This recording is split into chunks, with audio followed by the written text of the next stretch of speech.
Hello and welcome to The Interview. I'm your host, Michelle Lamont, and today we're going to talk about relocating for practicum.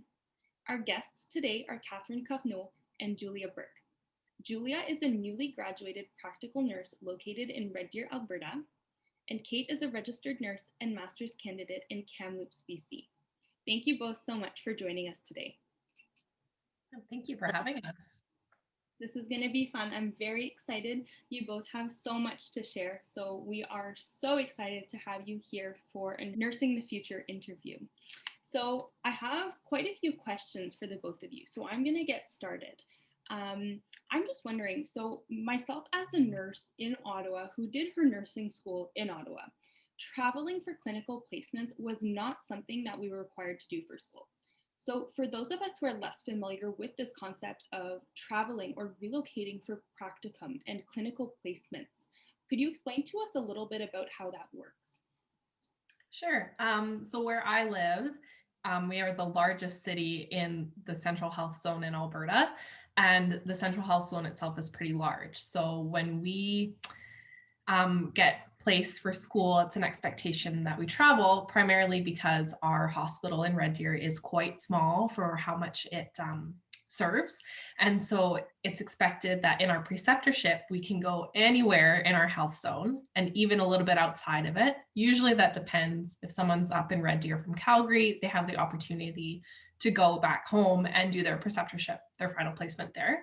And then even in our clinicals, we're expected to travel like a short distance. So sometimes that's just outside the city in a surrounding smaller city or community. And then even as far as Olds, we have a few different areas you can go.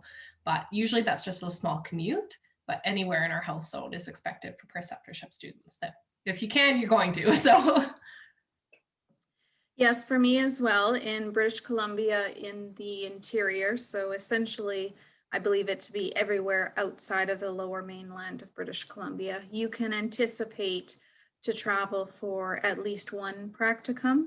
That doesn't always occur, and it does vary between some schools based on their citywide practicum opportunities. But it's quite common to travel, and the distance can be somewhere that you choose to go, and it might be quite far, or it might be fairly close and you might be assigned if you don't have a connection at a placement already. Okay, so from what I understand, it's a little bit of an expectation of the nursing program in those specific regions because the health units cover such a big area. Is that correct? mm-hmm. Yeah. Okay. So students in that kind of situation would probably need to have a car then, eh? It's very difficult otherwise, yes. Yeah. Yeah, I can imagine. Now, I'd love to hear a little bit about each of your individual journeys traveling for practicum and clinical placement. Julia, I hear that you were actually relocated quite recently towards the end of your program. Could we hear a little bit about that? Yeah, so in my final preceptorship, last 2 months of my program, I was relocated to Drayton Valley, which is a very small city in comparison to Red Deer, about 2 hours away. If I did the speed limit, it was 2 hours and 10 minutes to get there.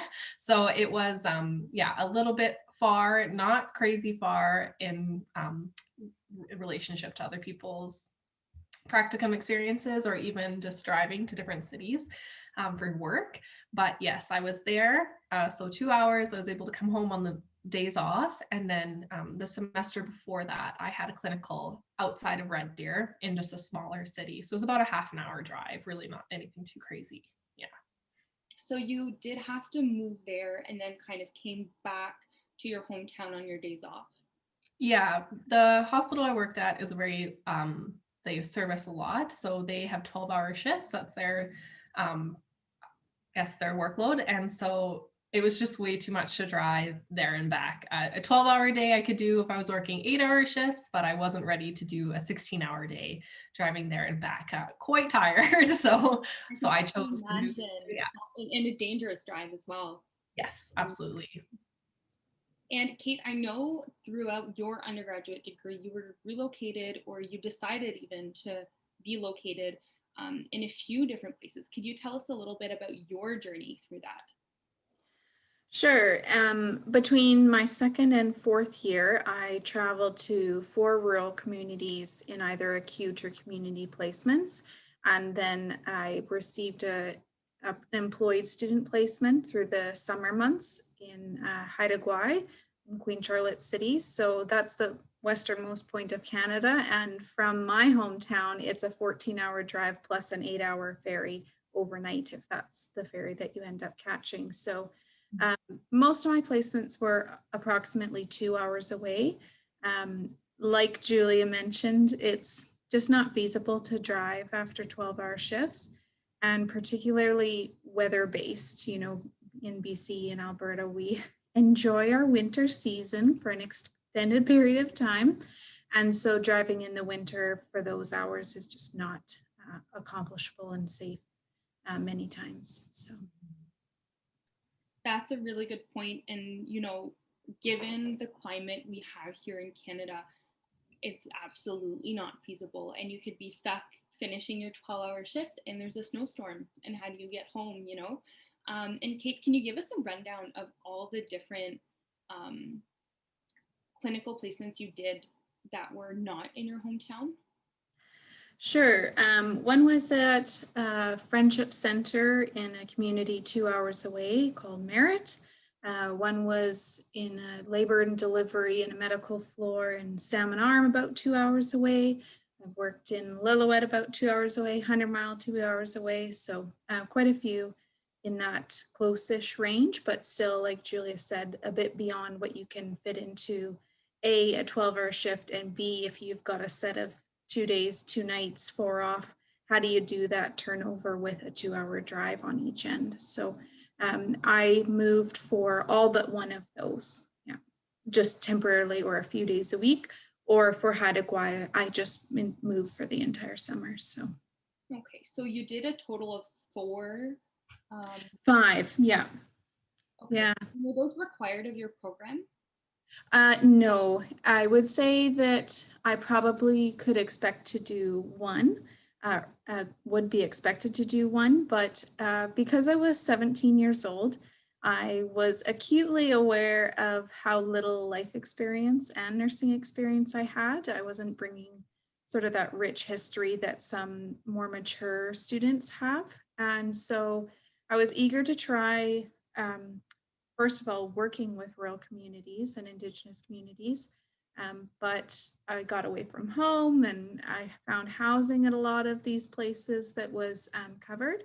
It wasn't always the case. I paid a few times for housing, but the health authorities that I worked in, some of them have arrangements for housing where you can be either on your own or roommates with other staff or even other disciplines beyond nursing. And so it just seemed like something worth trying, and I would say it definitely was. Hearing you guys, hearing you both speak about these experiences makes me wish that this might have been a possibility in my undergraduate degree. And I think that coming from such a dense city with so many hospitals, we're able to really fill the capacity of the program in terms of clinical placements just in our city. So I think that might be why we are not required to travel, but I think that it sounds like they were definitely very rich experiences for you both. Yeah, and I mean, for you in Ottawa or somewhere like Toronto, I almost imagined that the commute across the city was comparable to some of our driving. So it's kind of 6 of one, half dozen of the other, probably in some ways. That's funny. Definitely in Toronto, that could be the case, I'm sure. And my next question for you both would just be, what do you see the pros and the cons of relocating for a clinical placement? I'd say some of the pros for me, when my experience, were just the diversity that you saw there, diversity in culture, diversity in just like disease, illness, all of those things. And so it was really interesting to have all of these opportunities to care for people in so many different ways. Whereas a hospital like Red Deer is very focused on cardiology, stroke, and neuro, things like that, where it's you just kind of, you get one roommate that's like this and one roommate's on the other spectrum of things, and you're just kind of figuring out both. And a lot of these the workers and the staff at Drayton Valley have lived and grown up there, and they've worked at this hospital for a long time. So while my knowledge seemed very small, I was surrounded by people who this is their life and this is what they do every day. They weren't coming from one very focused area to another. They were coming with all of this knowledge about everything. And I was like, oh my goodness, so like it was a really cool experience, and I got to see so much more than I anticipated. And I got to you're just involved in people's care in a totally different way, I think. And it was really cool. I absolutely loved it. Some of the cons though was it was really hard to move during a pandemic to someone's basement. And it's kind of an awkward experience of, okay, well, we don't want to bring anything home to you. And there's a heightened sense of just fear. And so it was kind of like, okay, I'll just stay in my room until I have to go. And then, so it's kind of awkward. And night shift coming into somebody's house when they don't work nights was a struggle. So just my own experience, had I maybe got my own place, I might have not experienced that same way. That was probably the worst. That, and I did not anticipate driving that much. My fuel bill was way higher than I thought it was going to be. But honestly, coming home and getting to recharge in between my periods of working was it was just a blessing. I'm so glad that I was able to do it. And that's something that was really important and helped me get through that time, was just being able to be at home in my own comfy bed with my parents and just getting to love on them while I was at home. So I really appreciated that. And Kate, does that resonate with your experiences?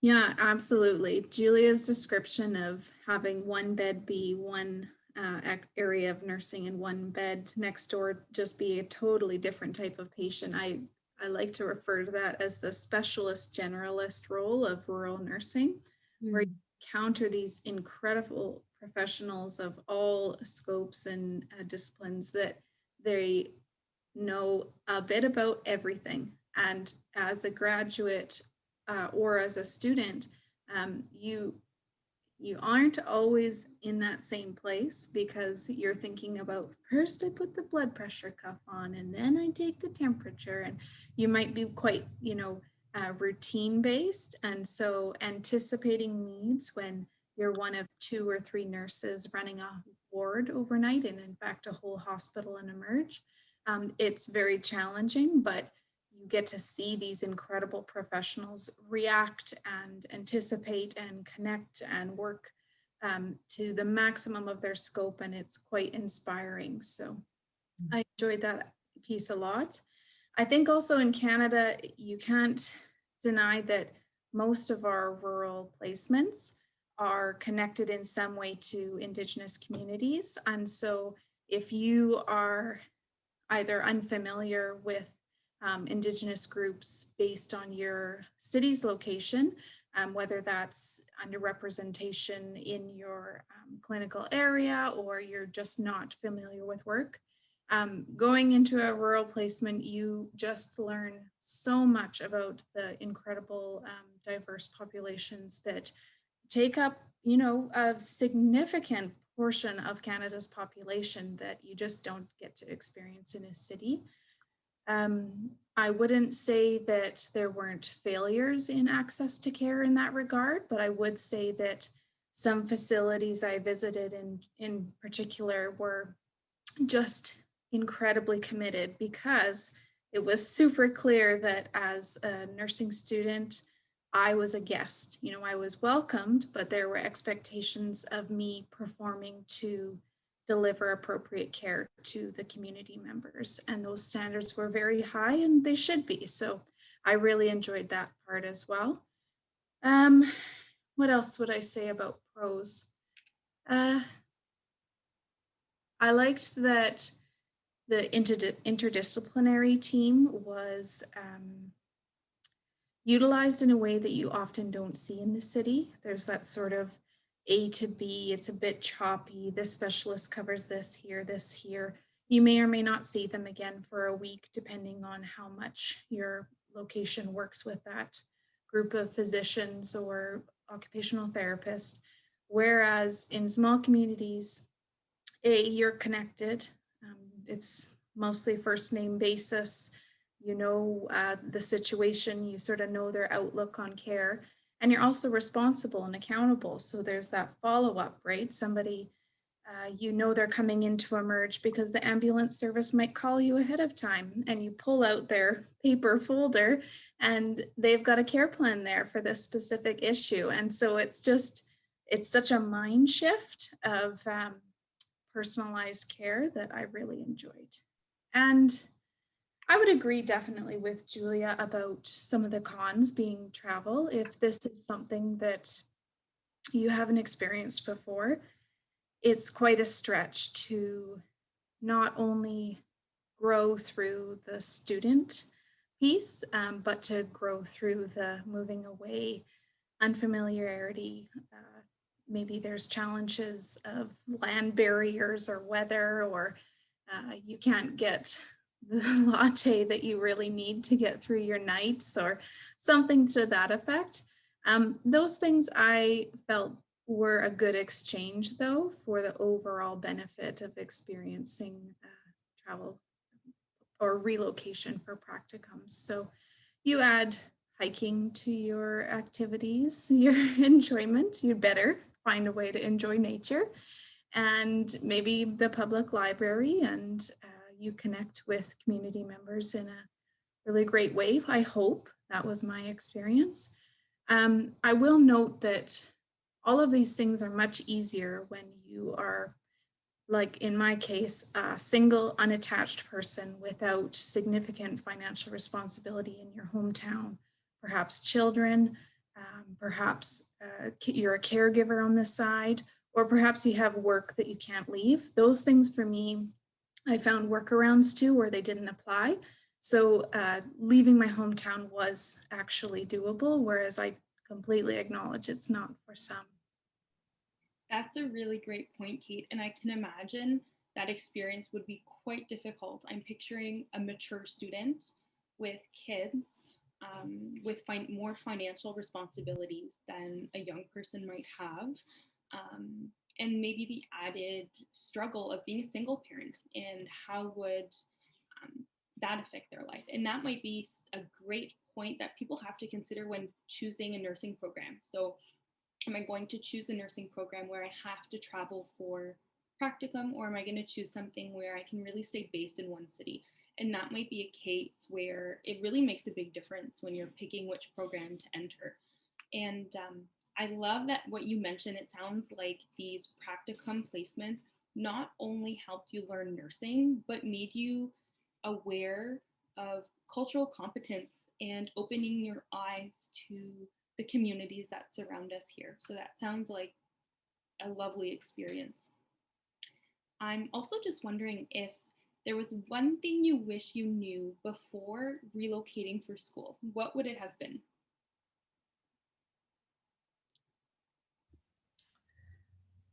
That's a tough one. I think I wish I had maybe expected like wanting to come home a little bit more, especially given that I did this during COVID. It was just that not a lot is open, and you're there for just an awkward period of time where like creating relationships isn't really an opportunity. That, and I think just a little bit more. There are times I wish there was a little bit more information on the hospital that I was going to.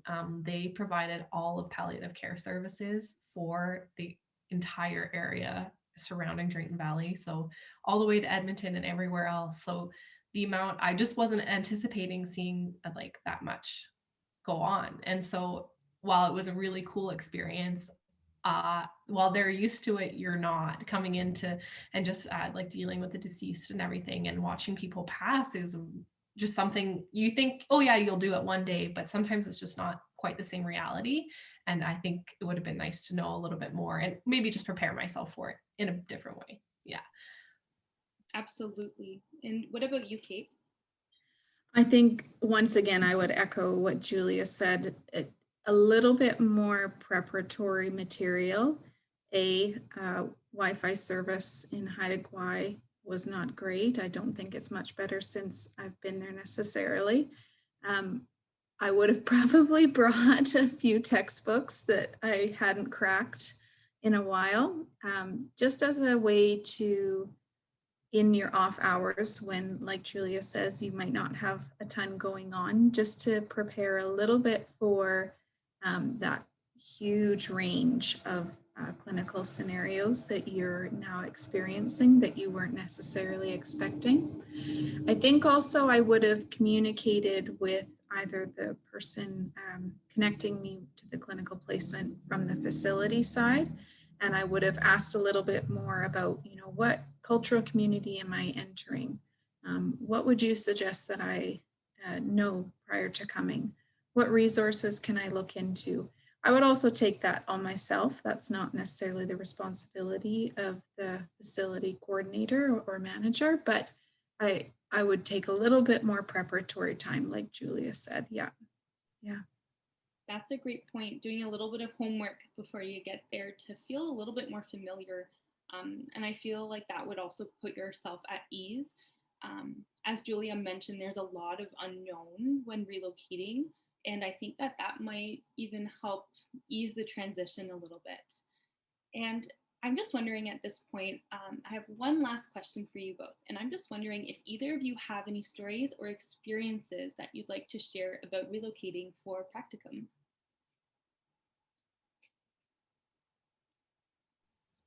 You can go ahead with this one if you'd like, Kate. Sure. I think I have a few. Some were a bit jarring and some I'll share instead. In Haida Gwaii, the emergency, the acute care ward, and on nights, the long-term care facility, one building at the time I was there. And so you were responsible for all of it. So when you had someone come in for an emergency, which, there's still a major highway and there's very high population of small deer, and there were incidents quite commonly. You had to sort of add to your clinical judgment and preparation the fact that the on-call doc at times had to kayak to the hospital. So you had to decide, at what point do I call this doc, acknowledging there's some tides to be dealt with, there's weather to accommodate for, and then the actual kayak trip in the dark or whatever. So that was very interesting. That facility in particular, they take such incredible pride in maintaining a high level of skill there, particularly for delivery of babies. They have an incredible program that you could look up, and it's just remarkable what they maintain in their skills, and the nursing there is amazing. At times, the weather would mean you had to use a satellite phone to arrange transfers to a higher level of care because people could not be supported in all ways at that facility. I also loved that they had meals prepared on site. It wasn't fiscally responsible to ship food over an 8-hour ferry. So I had cheesecake made for me a few times by a very kind culinary services worker. And we paid for the meals, of course, but you had quite a bit more input, and man, was the food good.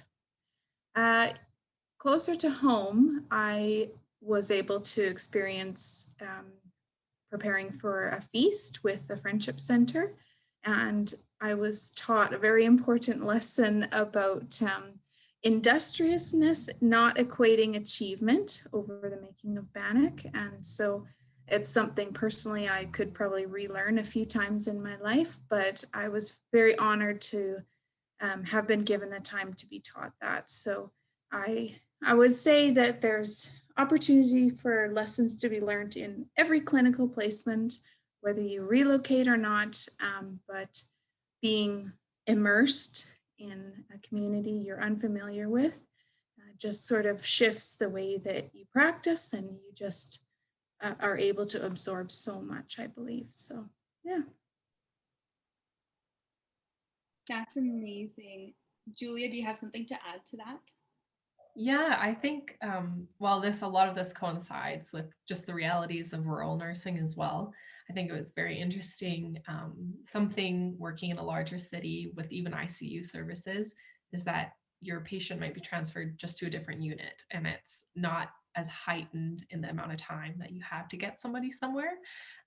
Whereas Drayton Valley, the closest hospital was an hour and a half away, an hour and a half. And so when you're realizing that this person is going to be no longer, we can't care for them in the same capacity, we have to get them somewhere else, that judgment of the time you need to account for traveling is really big. So you're not sending somebody out when they're at 15 liters, you're sending them out when they're at 10 liters, and trying to account for, okay, in this amount of time, how am I going to get them there in the best possible shape I can? And so that was quite a shock. I didn't see something that, okay, I guess, yeah, like when I had worked in a clinical setting, the hospital was 25-30 minutes away, by ambulance on the highway. And so it's you just kind of rework and you think differently. It's a different approach to things. And that was a really cool experience. A little scary for sure, but I'm glad to have realized it at that time. It was definitely something I will never forget. That's amazing. And it sounds like they're lessons that you learned through school and that will carry you through your nursing career. And Kate, it sounds like they have stuck with you through your nursing career.